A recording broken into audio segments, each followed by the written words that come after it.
بسم الله الرحمن الرحيم. وعن أبي هريرة رضي الله عنه أن رسول الله صلى الله عليه وسلم قال: إذا جاء رمضان فتحت أبواب الجنة وغلقت أبواب النار وصفدت الشياطين. متفق علیہ. صحیح بخاری اور صحیح مسلم کی یہ حدیث ہے.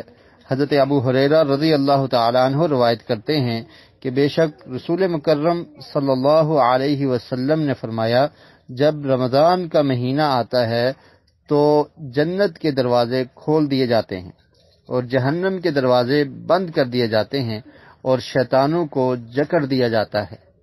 یہ رمضان کی خصوصی فضیلت ہے.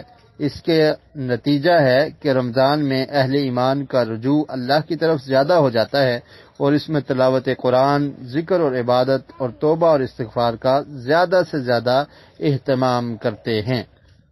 اللہ رب العالمین ہمیں بھی رمضان کے مہینے میں زیادہ سے زیادہ عبادات کرنے کی توفیق نصیب فرمائے.